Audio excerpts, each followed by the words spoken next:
আমি হেরে গেছি। আমি একবার দুবার বহুবার হেরে গেছি। কখনো সময়ের কাছে, কখনো পরিস্থিতির কাছে, আবার কখনো কখনো নিজের পরিবারের কাছে হেরে গেছি। আমার পরিবার আমাকে আশ্রয় দেয়, আমার সকল প্রকার চাহিদা মেটায়। আমি ভেঙে নেতিয়ে পড়ার মুহূর্তে আমাকে শক্ত হাতে আগলে নেয়। আবার সেই পরিবারই আমাকে তাদের স্বার্থে ব্যবহার করে, তাদের স্বপ্নগুলো আমার উপর চাপিয়ে দেয়। আমাকে জিতিয়ে দেওয়ার নাম করে গোহারাটাই হারিয়ে দেয়।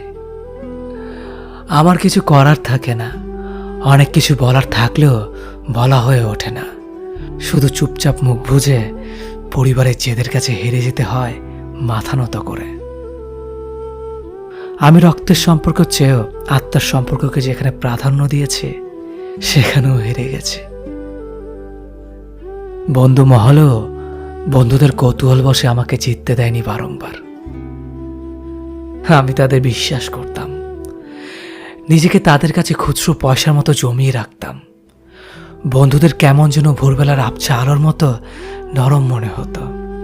তাই নিজের সমস্ত সুখ দুঃখ, আনন্দ বেদনা, যন্ত্রণার কষ্টের কথাগুলো তাদের কাছে গিয়ে গায়ে এলিয়ে বলে বেড়াতাম। বন্ধুরা আমাকে বটগাছটাই ভাবতো বটে। ক্লান্ত শরীর নিয়ে যখন তখন আমার উপর বসেই আমার শীতল ছায়াটুকু নিত। অবশেষে আমার দ্বারা সকল প্রয়োজন মিটিয়ে সুযোগ বুঝে আমাকে কুপিয়ে যেতে দ্বিধাবোধ করেনি কেউ। আমি ক্ষত বিক্ষত হয়েছি, আমি হেরে গেছি। বন্ধুত্বের কাছেও আমি খুব বিচ্ছিরিভাবে হেরে গেছি। যেখানে গেলে হৃদয়ের মাধুর্যতা বাড়ে, যেখানে গেলে হৃদয়ের ধূপপুকানি বাড়ে, যেখানে গেলে 1000 বছর বেঁচে থাকার ইচ্ছেরা বাড়ে, যেখানে গেলে দুটো মানুষের মধ্যে দূরত্বটা পুরোটাই কমে, আমি সেখানেও হেরে গেছি। আমি ভালোবেসেও ভালোবাসার কাছে পুরো দমে হেরে গেছি। আমি ভালোবেসে ভালো থাকতে চেয়েছি, কারো কাঁধে মাথা রাখতে চেয়েছি, নিজেকে পুরোপুরি নগ্ন করার মতো নিজের সমস্ত কিছু খুলে বলতে চেয়েছি, তার গায়ে আলোটুকু নিজের গায়ে মাখতে চেয়েছি। আমি চেয়েছি আমি যেখানে যাই না কেন, কেউ একজন সেখানে ফুরফুরে রোদের মতো আলো জ্বেলে দিক।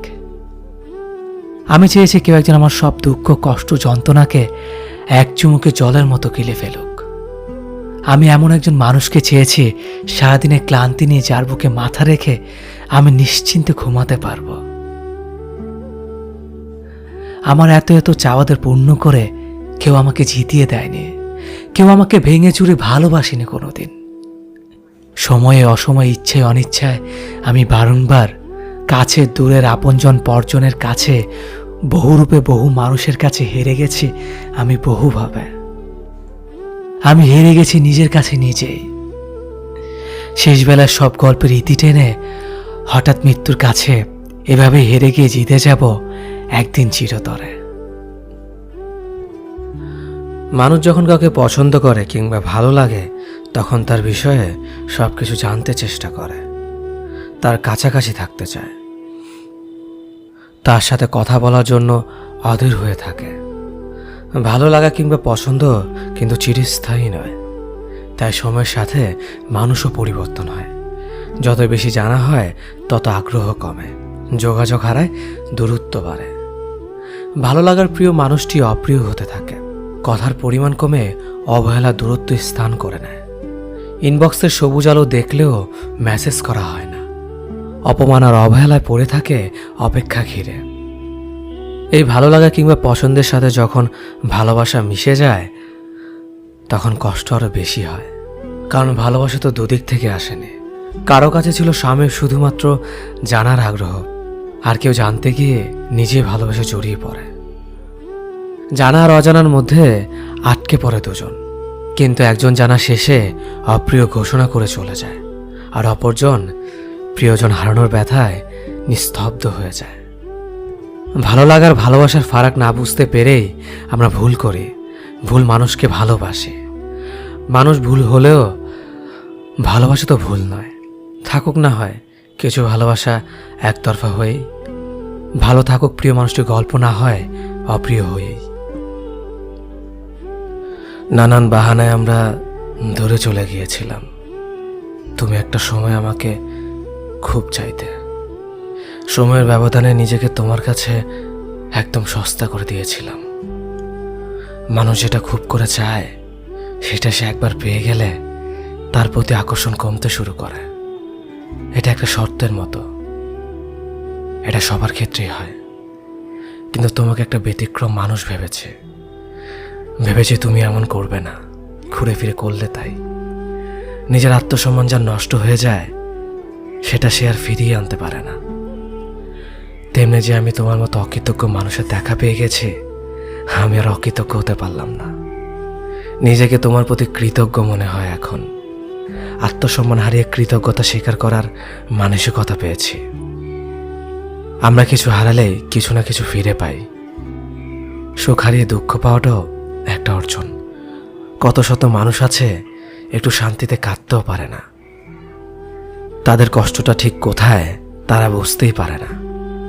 আমি সেদিক থেকে তোমার প্রতি কৃতজ্ঞ। এখন জানি, এখন বুঝি, বেশি সুখে থাকাটা আসলে মানুষের ধর্ম নয়। কাউকে ছেড়ে চলে যাওয়াটাও আমাদের ধর্ম নয়। তবু আমরা কাউকে না কাউকে ছেড়ে আসি। ভুলেই যাই এই একই মানুষটা আমিও হতে পারতাম। স্টেশনে প্রিয়জন ফেলে আসার যন্ত্রণা প্রিয়জনরাই বোঝে। তুমি বুঝলা না, এই ট্রেনও একদিন কোন এক স্টেশনে থামবে। সেখানে দেখা হবে, দেখা হতেই হবে। ট্রেনেরও ঘরে ফেরা লাগে। কেউ আমাকে ভালোবাসলেই মনে হয় সে আমার মনের মতো হয়ে চলুক। আমি যা পছন্দ করি সে তাই করুক। আমার যা কিছু অপছন্দের সে এড়িয়ে যাক। এই ব্যতিক্রম হলেই আমি ভাবি আমার পছন্দ অপছন্দের কোনো প্রায়োরিটি দেয় না। সে আমাকে কতটুকুই বা ভালোবাসতে পারে। আমি যাকে ভালোবাসি সে চায় আমি তার মনের মতো হয়ে চলি। তা যা কিছু অপছন্দের আমি তা এড়িয়ে যাই, তা যা কিছু পছন্দের আমি তাই করি। এর ব্যতিক্রম হলেই সে ভাবে আমি তার মতামতের প্রায়োরিটি দিচ্ছি না।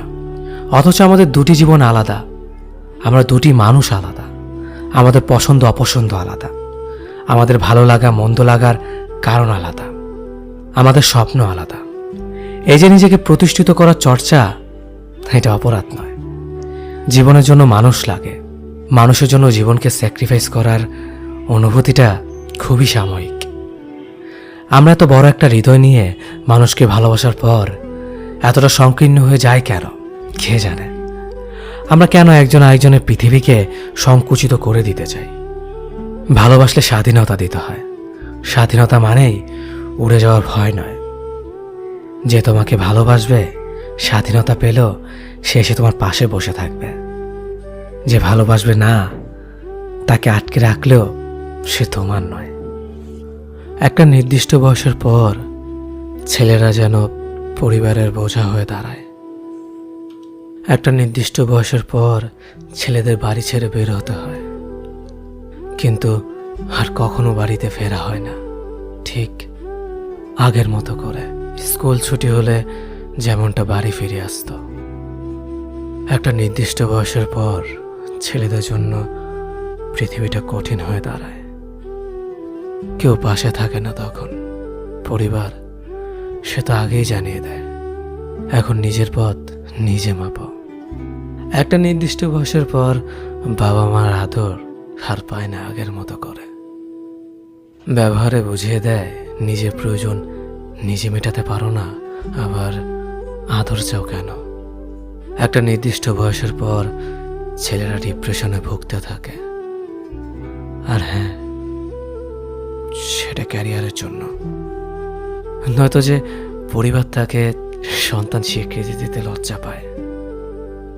একটা নির্দিষ্ট বয়সের পরে পরিবারের কাছে সামান্য কিছু আবদার করার যোগ্যতা হারিয়ে ফেলে ছেলেরা। তখন মোবাইলে রিচার্জের জন্য 20 টাকা পরিবার থেকে চাওয়ার চেয়ে আত্মহত্যাটাই সহজ মনে হয়। নির্দিষ্ট একটা সময়ের পর ছেলেদের চারপাশটা ধীরে ধীরে সংকুচিত হয়ে আসে। এই সময়টাতে একটা ছেলে কতটা কষ্টে থাকে সেটা কেউ জানতে পারে না। একটা নির্দিষ্ট সময়ের পর পৃথিবী জানিয়ে দেয় তুমি সোনার চামচ মুখে নিয়ে জন্মাওনি। তখন পৃথিবী তোমাকে একা ছেড়ে দিবে। হয়তো জীবনের সাথে সংগ্রাম করে তুমি হয়ে উঠবে গল্পের নায়ক, নয়তোবা তুমি হারিয়ে যাবে ওই পথচারীর মতো, যার গন্তব্যের কোনো সন্ধান পায়নি।